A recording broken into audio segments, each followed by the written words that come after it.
आम्हाला नॉर्मल माणसाला असं वाटतं की क्रॉस बॉर्डर टेररिस्टपेक्षा आम्हाला जी भीती आहे ती करप्ट पब्लिक सर्वंट्सकडून. For example MLA, MP, councillors, IAS आणि IPS मोर पर्टिक्युलरली, की हे लोक कायद्याचे स्वतः व्हायोलेशन्स करतात. कायदा आपण बनवतो आणि आपणच कायद्याचं व्हायोलेशन करतोय. आपणच पोस्टर्स बॅनर्स लावतात, आपणच आमचे पैसे लावलेले आहेत. तिथे तुम्ही काम केल्या म्हणून मोठे मोठे बॅनर्स सुद्धा जे तुम्हाला परमिसेबल नाही आहे. आपणच ब्युटिफिकेशनवर 1500 कोटी रुपये खर्च केले आहेत. ते 1500 कोटी टोटली इलिगल आहे. माझ्या हायकोर्टात रिट फाईल झालेली आहे. म्हणजे प्रत्येक प्रोजेक्टमध्ये फक्त पोलीस करप्शन दिसतंय. माझे 5 PIL आपल्या BMCच्या विरुद्ध आहे. 30,000 कोटी 40,000 कोटीचं म्हाडाचं PIL मी केलं. त्याच्यामध्ये हायकोर्टाने माझ्या फेवरनी ऑर्डर दिली. म्हणजे तुम्हाला म्हणजे आपल्याला 40,000 कोटी वसूल करण्याचे आणि आपण म्हणजे गव्हर्नमेंट यांनी SLP फाईल केली माझ्या विरुद्ध. So to what extent can we believe on the politicians हा प्रश्न आमच्या मनात उद्भवतो. 40,000 कोटी तुम्हाला दिलं जातं हायकोर्टाच्या आदेशाने आणि तुम्ही बिल्डर्स आणि IAS ऑफिसर्सना वाचवण्यासाठी मला 4 वर्ष मी SLP माझ्या स्वतःचे पैसे खर्च करून मला सुप्रीम कोर्टात जायला लागतं. हे कितपत बरोबर आहे? आता 3 लाख कोटीचा दुसरा म्हाडाचा फ्रॉड ऑलमोस्ट झालेला आहे आणि रजिस्टर होणार आहे FIR. तुमचं 4,500 कोटीचं ब्युटिफिकेशन फ्रॉड आहे.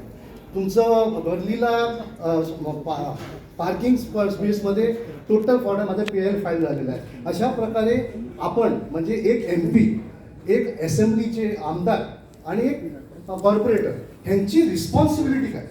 आपल्याकडे एवढे पॉवर आहे की आपण आल्याबरोबर सर्व मुक्तात, सर्वांना बाजूला करतात, सर्वांना बाजूला ठेवून तुम्हाला अगोदर एंट्री दिली जाते. आम्ही बाजूलाच राहतो.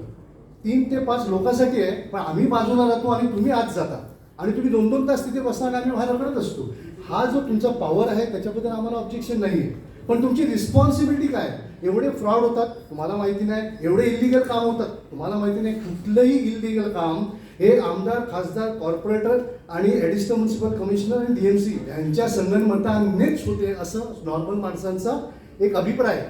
खोटा असू शकतं, अपवाद नेहमी असतात, त्याच्याबद्दल प्रश्न नाही. पण तुम्हाला का दिसत नाही? आता तुम्ही आज रिडेव्हलपमेंटची गोष्टी केली. आज एवढी लोक रस्त्यावर पडलेली आहेत. आपण त्या बिल्डरवर का कारवाई केली नाही? आपण त्यांचे ऑप्शन्स का नाही केले? इलिगल ऑक्युपेशन सर्टिफिकेट नसताना त्यांनी ऑक्युपेशन घेतलेलं आहे, आपण त्याच्यावर काय कारवाई करत नाही? बिल्डर्स आम्हाला कोर्टात जायला लागतं. We represent public. आम्ही बरेचसे बिल्डरच्या विरुद्ध हायकोर्टात पिटिशन फाईल करतो. पण किती लोकांना परवडणार आहे? आमचे जे फाईलचे पैसे आहेत ते गव्हर्नमेंट काय घेत नाही?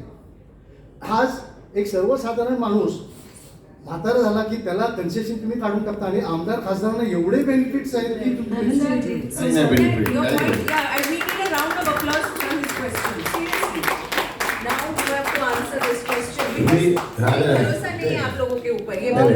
भरोसा रखना चाहिए. आपने तुम्ही जे विषय सांगितले, मी आता तुम्ही मला इथे इन्व्हाइट केलेले दक्षिण मध्य मुंबईचा उमेदवार म्हणून या ठिकाणी मला इकडे इन्व्हाइट केलेलं आहे आणि तुम्ही जे जनरल नाही, मग जनरल तुम्ही त्यामुळे मी त्या ह्याच्यात कुठले करप्शनमध्ये इन्व्हॉल्व नाही आहे. त्या जे विषय घेतले त्यात माझ्यावर कुठला करप्शनचा आरोप नाही आहे. त्यामुळे जे संबंधित असेल त्यांना तुम्ही ते प्रश्न विचारा. नाही सर, माझं म्हणणं आहे you are a law maker.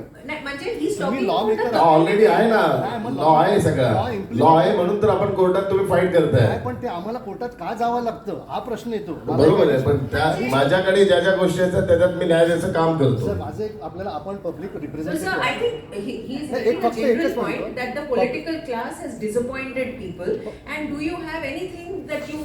आप पॉलिटिकल क्लास को नहीं, आप पॉलिटिकल क्लास को पर आप करप्शन की सब ये कर रहे हैं, लेकिन जनरल क्यों? मैं मेरा इंडिविजुअल बोलूंगा. आपने मुझे इंडिविजुअल इनवाइट किया, मैं इंडिविजुअल कैंडिडेट के हिसाब से बोलूंगा.